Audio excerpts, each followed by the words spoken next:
नमस्कार, आप देख रहे हैं गौहर छत्तीसगढ़। मैं हूं आपके साथ सुनील विश्वकर्मा। केंद्र और राज्य सरकार के टकराव थमने का नाम नहीं ले रहा है।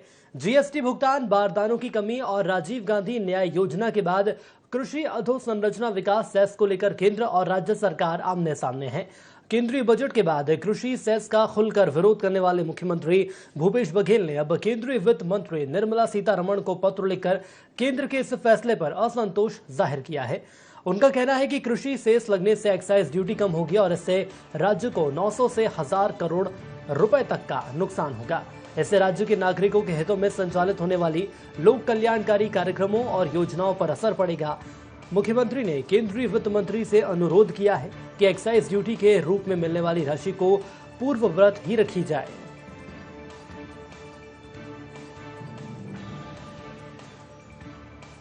सवाल इस बात का है कि जो आप सेस लगाए हैं पेट्रोल डीजल, ये तो वापस होना चाहिए।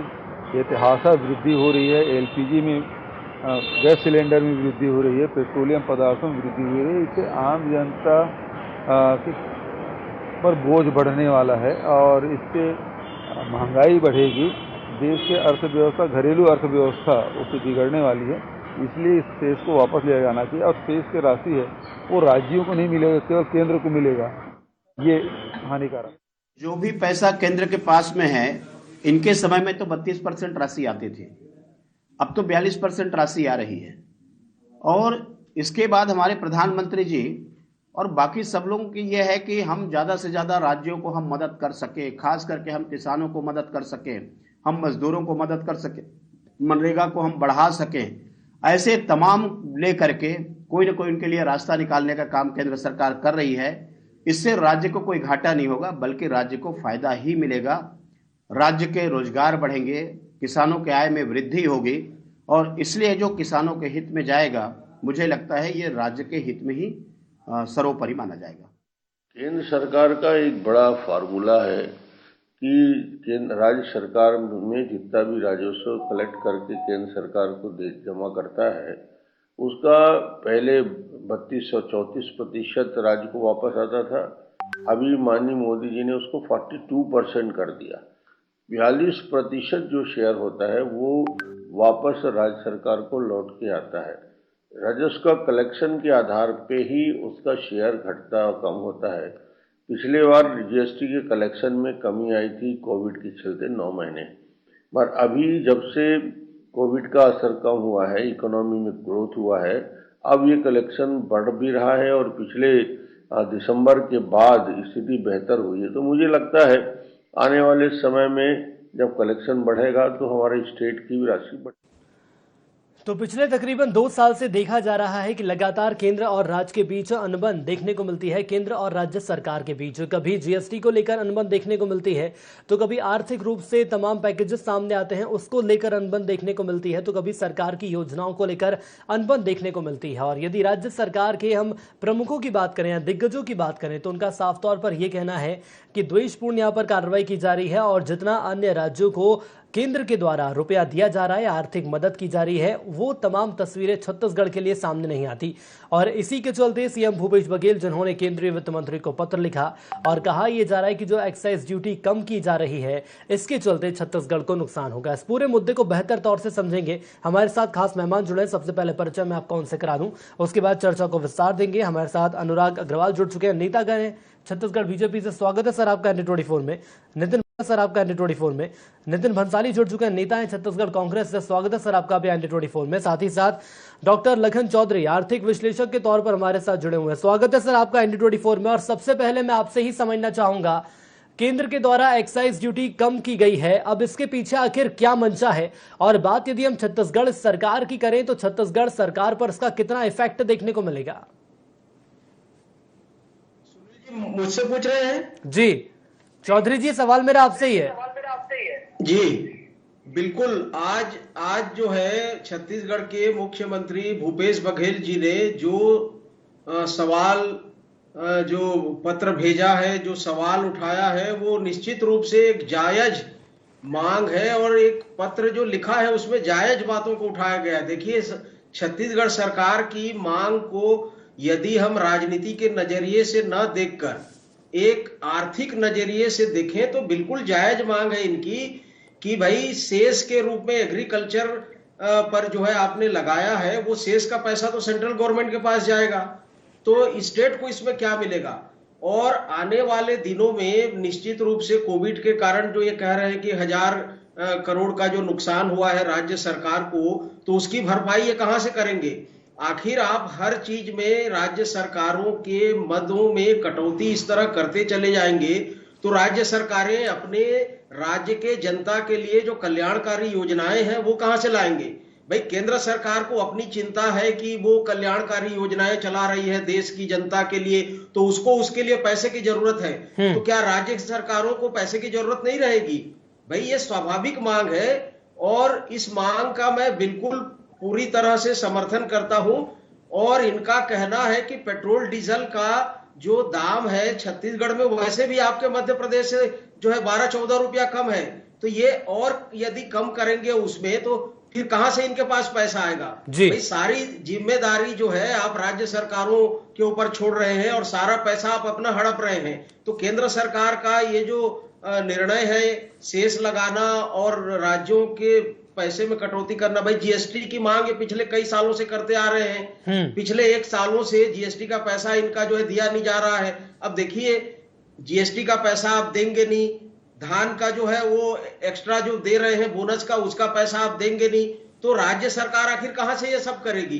तो सरकार के पास भाई जो आपकी चिंता केंद्र के रूप में, केंद्र सरकार के रूप में आपकी है, वही चिंता राज्य सरकार की रहती है। तो निश्चित रूप से इनकी मांग जायज है और केंद्र सरकार को इस पर पूरे देश के लिए सोचना चाहिए। आज देखिए महंगाई किस कदर बढ़ चुकी है, 100 रुपया पेट्रोल हो चुका है। एक आम आदमी, एक मिडिल क्लास पर आप टैक्स का इतना बोझ लगातार डालते जा रहे हैं, तो आम आदमी कहां रहेगा, आम आदमी कहां जाएगा। तो सरकार को तो वैसे भी पेट्रोल पर जो है एक्साइज ड्यूटी जो अभी करीबन जो है 32-34 रुपए के आसपास एक्साइज ड्यूटी है सुनील जी, और इसके अलावा वेट जो है 20-22 रुपया है, तो 52-55 रुपया आप जो है 1 लीटर पेट्रोल में एक्सेस वसूली कर रहे हैं।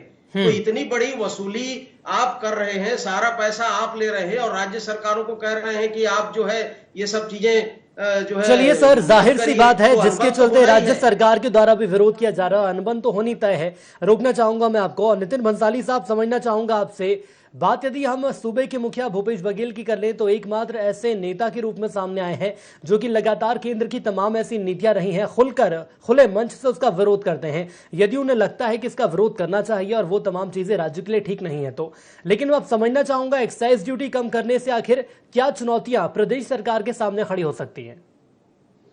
देखिए कोरोना के दौरान ऐसी भी जो अर्थव्यवस्था थी वो पटरी से उतर चुकी थी और सारी स्थितियों से मैं तो क्या आप सबकी और सारे लोग वाकिफ है कि पहले से आर्थिक स्थितियां जो थी वो बेहतर नहीं थी।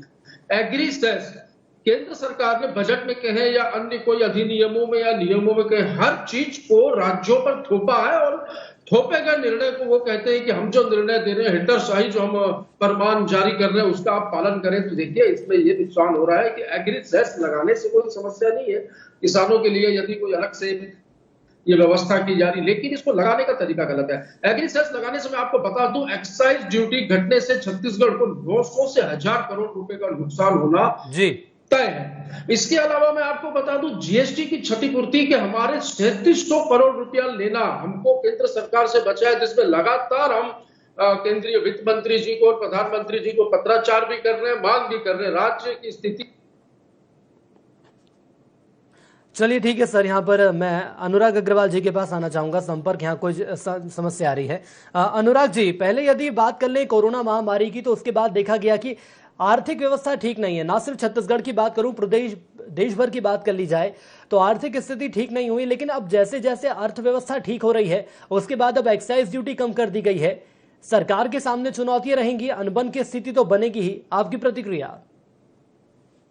सुनील जी, मुझे ये बताएं कि छत्तीसगढ़ के लगातार अपने आप को किसान पुत्र कहने वाले भूपेश बघेल जी किसान हितैषी है कि नहीं है, पहले वो तय कर ले। क्योंकि जो कृषि एग्री जो शेष लगा है वो सारा पैसा किसानों के अधोसंरचना विकास और किसान की तरक्की के लगने वाला है और ये पूरे देश में लगने वाला है। ये पैसा केंद्र में किसी जगह नहीं रहेगा और उस पैसे का एक हिस्सा छत्तीसगढ़ राज्य को भी मिलेगा।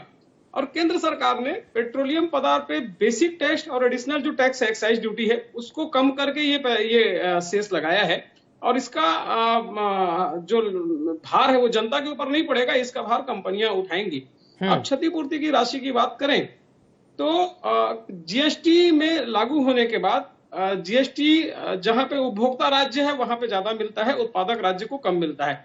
इस नुकसान की भरपाई के लिए जो उत्पादक राज्य है उन्हें 14% अतिरिक्त क्षतिपूर्ति की बात हुई थी और लगभग 3700 करोड़ रुपए उसका बचा है, जबकि 2017 से लगातार ये क्षतिपूर्ति की राशि राज्य सरकार को मिल रही है। और अभी जो 3700 करोड़ रुपए बचा हुआ है उसमें से भी 2/3 राशि जारी करने की केंद्र ने अनुमति दे दी है। ये जो कृषि सेस लगा है इसका असर सिर्फ छत्तीसगढ़ पे नहीं पड़ेगा, ये पूरे देश पे पड़ेगा। और ये जो सेस लगा है पूरे देश के उत्पाद पे लगा है। छत्तीसगढ़ सरकार का इस पे हल्ला करना मुझे लगता है समझ से परे की चीज है, क्योंकि वास्तव में भूपेश बघेल जी ने एक ट्रेंड बना रखा है, एक परिपाटी बना रखी है कि केंद्र की किसी भी योजनाओं का वो विरोध करे। एक तरफ तो स्वयं को वो किसान हितैषी बताते हैं, किसान के हितों की बात करने वाले बताते हैं, और किसानों की आय को बढ़ाने के लिए अगर कोई टैक्स लगा है जिससे किसानों की अधोसंरचना में वृद्धि होगी तो मुझे लगता है इस पे किसी प्रकार का सवाल उठाने का मतलब नहीं होना चाहिए। लेकिन सर यदि कांग्रेस की बात कर ली जाए, ठीक है सर, लेकिन सर कांग्रेस की बात कर ली जाए तो कांग्रेस तो ये कह रही है यदि ये सेस लगेगा तो 900 से 1000 करोड़ रुपए तक का नुकसान होगा आर्थिक रूप से। सुनील जी, 2 वर्ष में कांग्रेस की सरकार के कुप्रबंधन के कारण आप देखिए कि लगभग 25,000 करोड़ रुपए का ये कर्ज ले चुके हैं। मैं फिर राशि को फिर दोहराना चाहूंगा, ये 25,000 करोड़ रुपए का कर्ज ले चुके हैं। 15 वर्षों में भारतीय जनता पार्टी की शासनकाल में चलिए मैं आपके पास आऊंगा भंसाली जी। नितिन जी मेरी बात सुनिए। नितिन जी मैं बार-बार आपसे अनुरोध कर रहा हूं, भारतीय जनता पार्टी के 15 वर्ष के कार्यकाल में मात्र 33,000 करोड़ रुपए का कर्जा लिया गया था। आपके साथ सौतेला व्यवहार कभी नहीं किया। 8,000 करोड़ रुपए तो आपके कांग्रेस के प्रथम 3 वर्ष के शासनकाल में। भंसाली जी मैं आपके पास आऊंगा, पहले अनुराग जी को अपनी बात रखने दीजिए, उसके बाद भंसाली जी मैं आपके पास आऊंगा। सिलसिलेवार तरीके से सवालों का जवाब देने का सबको वक्त मिलेगा। अनुराग जी। निसंदेह सुनील जी, धन्यवाद। मैं भी यही कहता हूं कि अपने समय में अगर अपनी बात रखें, अगर किसी बात का, मुझे लगता है कि शोर की जगह आपके शब्दों में ताकत होनी चाहिए, क्योंकि आप और हम यहाँ डिबेट करते नहीं, जनता को बात सुनाने आए हैं। 15 साल में भारतीय जनता पार्टी के शासनकाल में हमने 33,000 करोड़ रुपए का कर्ज लिया, मतलब प्रति वर्ष की बात करें तो 2,500 करोड़ रुपए। 8,000 करोड़ का कर्ज पुराना था जो केंद्र प्रथम 3 वर्ष के कांग्रेस सरकार के कर्जे थे। लेकिन इस सरकार ने मात्र 2 वर्ष के अंदर 25,000 करोड़ रुपए के कर्ज ले लिए। ये कहते हैं कि हम इन सरकार, एक बात आप समझिएगा, कर्ज जो खर्चे होते हैं सरकार के 2 होते हैं, एक रेवेन्यू खर्चे होते हैं, एक पूंजीगत खर्च होता है। पूंजीगत खर्च अगर आप निर्माण अधोसंरचना में खर्च करेंगे तो 1 रुपए 4 रुपए बन के लौट के आता है और लोगों के रोजगार में वो परिवर्तित होता है। लेकिन ये एकमात्र सरकार है जो रेवेन्यू खर्च करने के लिए कर्जे ले रही है। और जब ये सरकार बनी थी तब भूपेश बघेल जी ने कहा था कि पुल, पुलिया, सड़क और नाली ये विकास का प्रतीक नहीं है, हम ये नहीं करेंगे। तो इस सरकार की नीति ही शुरू से गलत रही है। चलिए ठीक है सर, खामियाजा आज जनता को भुगतना पड़ रहा है। ठीक है सर, आरोप तो खैर बीजेपी लगाएगी। भंसाली जी यहाँ कुछ कहना चाह रहे हैं, उसके बाद चौधरी जी के पास में आऊंगा। भंसाली जी क्या कहेंगे?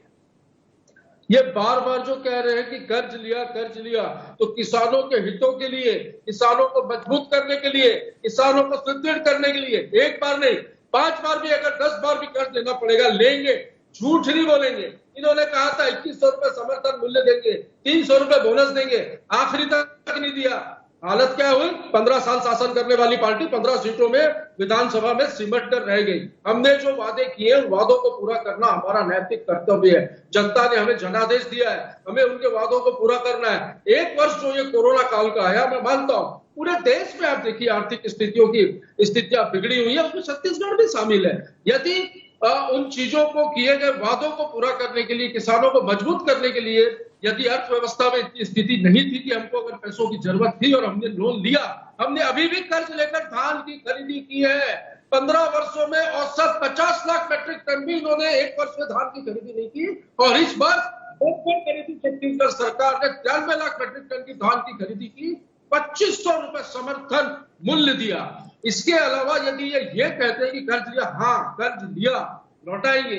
और ये इस बात का भी जवाब दे कि 3700 करोड़ रुपया जो जीएसटी का जो राज्य के हिस्से का, राज्य के हक का पैसा है, ये क्यों दबा के बैठे हैं, इसका जवाब भी ये दे। वो पैसा हमें क्यों नहीं दे रहे। आज इन्होंने एग्री सेस लगाया, चलिए इसका जवाब देना चाह रहे हैं अग्रवाल जी, ठीक है। किसानों से पूछा, बुद्धिजीवियों से सलाह ली, सीधा कोई भी नियम बनाना, चाहे नोटबंदी हो चाहे जीएसटी हो, सीधा आम जनता के ऊपर और राज्यों की सरकार के ऊपर उन निर्णयों को थोप देना, ऐसा नहीं चलेगा। चलिए 3700 करोड़ का जवाब ले लेंगे। अग्रवाल जी देखिए, अपने माननीय नितिन भंसाली जी ने कहा कि हमने 2500 रुपए दिया नहीं है। नितिन भंसाली जी, आप देने वाले हैं, आप तो पिछले समय का 21 आज तक नहीं दे पाए हैं। दूसरी बात मैं कह रहा हूँ, आपकी बातें आएगी तो आपका समय आएगा, बोलिएगा। निसंदेह आपका समय भी मेरा समय है, मुझे बोलने दीजिए। अगर इस प्रकार की बातें करेंगे एक सम्मानजनक चैनल का समय खराब होगा। चलिए अग्रवाल जी बात रखिए। आपने नहीं दिया, मैं यही कह रहा हूँ, आपने दिया नहीं है, आप देने वाले हैं। और दूसरी बात जो आप बार बार कह रहे हैं, हम कर्ज लेके देंगे, कर्ज लेके देंगे, ये कर्ज का पैसा नितिन जी आप अपनी जेब से नहीं चुकाने वाले हैं। जिस जनता के लिए आपने कर्ज लिया, ये पैसा उन्हीं जनता को चुकाना है। आप बिल्कुल एक बात गंभीरता से समझिएगा नितिन जी। आप जो बार बार सीना ठोक के कहते हैं हम कर्ज लेंगे, आप उस कर्ज को स्वयं नहीं चुकाने वाले। माननीय भूपेश जी उस कर्ज को नहीं चुकाने वाले, कांग्रेस सरकार उस कर्ज को नहीं चुकाने वाली है। ये कर्ज इसी जनता के ऊपर चढ़ रहा है, यही जनता इस कर्ज को चुकाएगी। मतलब कितनी हास्यास्पद बात है कि मेरे को पैसा देने के लिए आप मुझसे ही मुझे ही कर्ज में डाल रहे हैं। बिल्कुल क्या आप ये कहते हैं कि ये कर्ज आप अपनी जेब से चुकाएंगे? देखिए, अव्यवहारिक बात मत करिए। दूसरी बात, अगर आप नितिन जी, मैं कह रहा हूँ आपका समय आएगा, जवाब दीजिएगा, आपका समय आएगा। चलिए नितिन जी, इस प्रकार एक सम्मानित चैनल का समय खराब कर रहे हैं। चलिए ठीक है, मैं आप दोनों को रोकना चाहूंगा सर। यदि इस तरीके से चर्चा होगी तो ना मुझे आपकी बात समझ में आएगी ना आपको मेरी बात समझ में आएगी। रोकना चाहूंगा मैं आप दोनों को, उसके बाद डिसाइड करिएगा कि आखिर पहले कौन बोलेगा। चौधरी साहब, मैं आपके पास आना चाहूंगा और सवाल यहां पर यह सामने आ रहा है, यदि केंद्र की बात कर ली जाए और राज्यों की बात कर ली जाए, यदि समन्वय नहीं बनता है तो यह साफ तौर पर कहा जा सकता है कि भले ही वो प्रदेश हो या वो देश हो, उसका विकास नहीं हो सकता। लेकिन यदि अनबन ऐसे ही चलती रहेगी तो क्या स्वर्णिम छत्तीसगढ़ का निर्माण होते हुए आप देख रहे हैं? बिल्कुल, ये अनबन जो हो रही है वो प्रथम दृष्टया तो ठीक नहीं है सुनील जी, लेकिन केंद्र सरकार मुझे लगता है कि जानबूझकर इस तरह की स्थितियां निर्मित कर रही है, विपक्ष को कमजोर करना। और उसके बाद जो है जहां जहां भाजपा की शासन जो है नहीं है, जहां जहां भाजपा की सत्ता नहीं है, वहां वहां की सरकार को इस तरह से जो है विभिन्न मामलों में परेशान करना जो है केंद्र सरकार का जो है एक तरह से हम लोग पिछले कुछ दिनों से देख रहे हैं कि एक सगल बनता जा रहा है। और इसका खामियाजा आखिर जनता को भुगतना पड़ेगा कि हम छत्तीसगढ़ की यदि आर्थिक नीतियों की बात करते हैं, जन कल्याणकारी योजनाओं की बात करते हैं, तो इसमें कहीं कोई शक नहीं है। हम राजनीति से ऊपर उठ के यदि आर्थिक नीतियों के बारे में यदि चर्चा करते हैं तो यहाँ इस सरकार के द्वारा अभी तक जितनी नीतियां लाई गई हैं, चाहे वो कर्ज माफी की योजना हो, चाहे 2500 रुपए में धान खरीदी की योजना हो, चाहे प्रॉपर्टी पर 30% कटौती की योजना हो, बिजली बिल हाफ करने का मामला हो, भाई हर मामले में इससे जनता को प्रत्यक्ष रूप से लाभ मिल रहा है, फायदा मिल रहा है।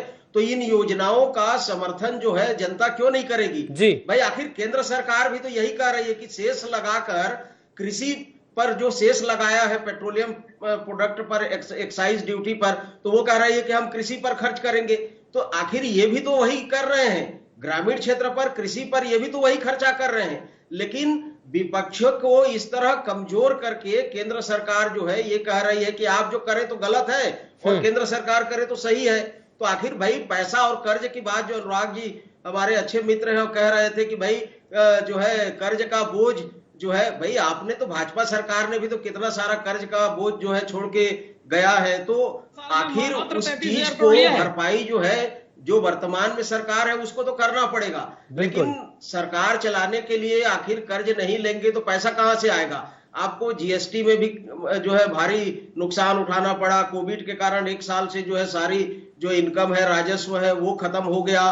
तो हर तरह से राज्य सरकार को समझौता करना पड़ रहा है। उसके बावजूद भी जनता के लिए, जनता के हित के लिए जो है अच्छी अच्छी नीतियां यदि सरकार ला रही है तो उसमें अनुराग जी को भी या भाजपा को भी क्यों आपत्ति होनी चाहिए? मुझे लगता है कि राज्य की जो आम जनता है उसके हित में काम हो रहे हैं भाई।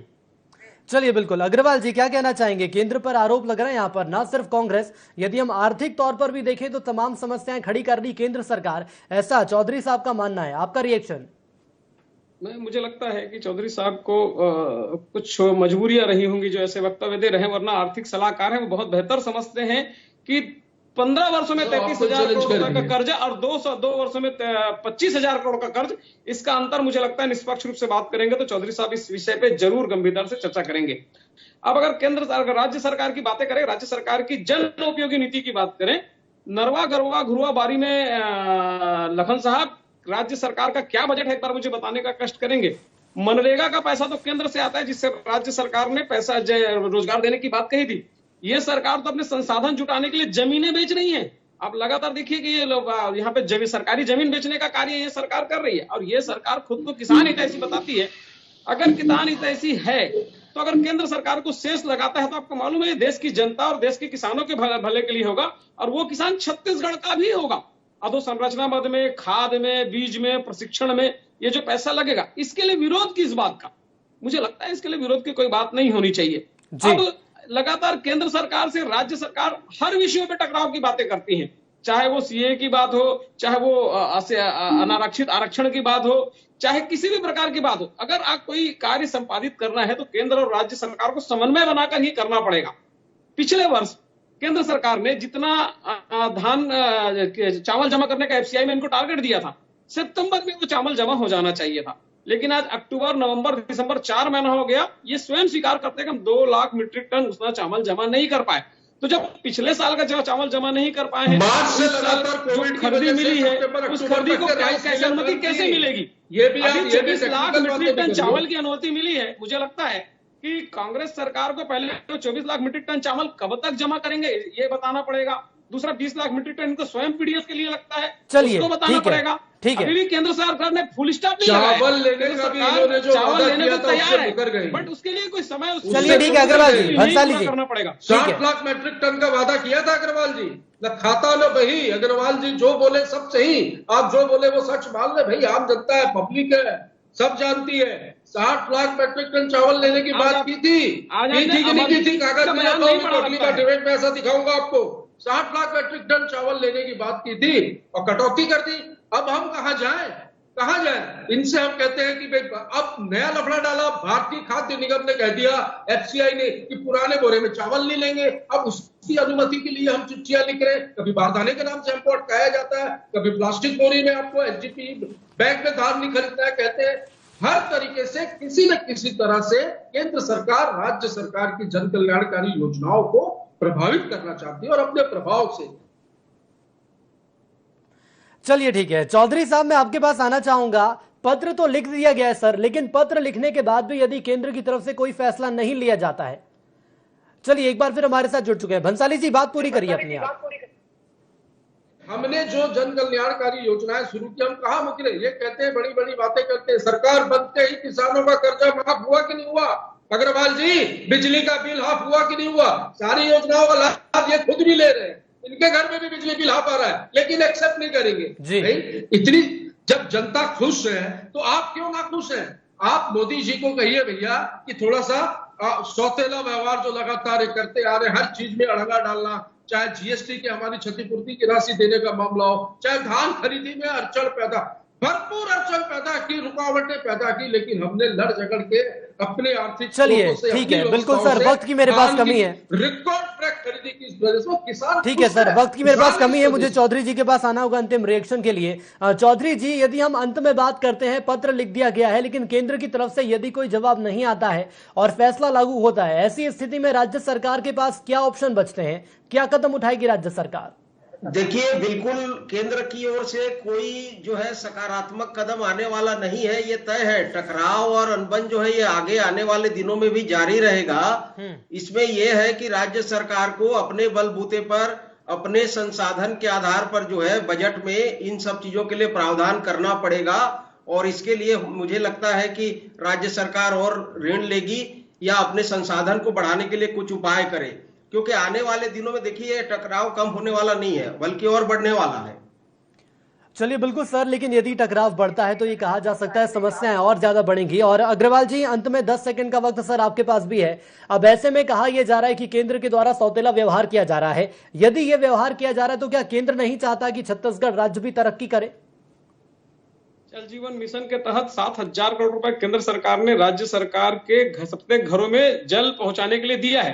अभी अर्बन जल जीवन मिशन के तहत 9 शहरों को केंद्र सरकार ने जोड़ा है। प्रधानमंत्री आवास योजना के तहत 8 लाख मकान दिए, जिसमें राज्यांश न मिलने के कारण ये आम लोगों को नहीं मिल पाया। रायपुर से लेकर विशाखापट्टनम तक 6 लेन की अनुमति राज्य। चलिए सर, तमाम बातें केंद्र की तरफ से भी आपने रख दी हैं और राज्य की तरफ से भी रख दी हैं, लेकिन सवाल अब ये सामने आ रहा है कि यदि अनबन की स्थिति यूं ही बनी रहेगी तो फिर आखिर राज्य की जनता कहां जाएगी। वक्त मेरे पास कमी है सर, वक्त की कमी है। इस चर्चा को मुझे ही समाप्त करना होगा। आप तीनों मेहमान हमारे साथ जुड़े, इसके लिए आप तीनों का बहुत धन्यवाद। तो पत्र लिख दिया गया है और कहा यह जा रहा है विशेषज्ञों के द्वारा फिलहाल केंद्र की तरफ से कोई भी सकारात्मक समीकरण देखने को नहीं मिलेंगे, लेकिन अनबन की स्थिति यदि यूं ही बनती रहेगी तो फिर सोचना होगा प्रदेश के आम जनता को और सरकार को भी कि जो स्वर्णिम छत्तीसगढ़ का वादा सरकार के द्वारा किया गया है वो वादा आखिर भविष्य में कब पूरा होगा। इसी के साथ गुहार छत्तीसगढ़ में इतना ही। दीजिए इजाजत, नमस्कार।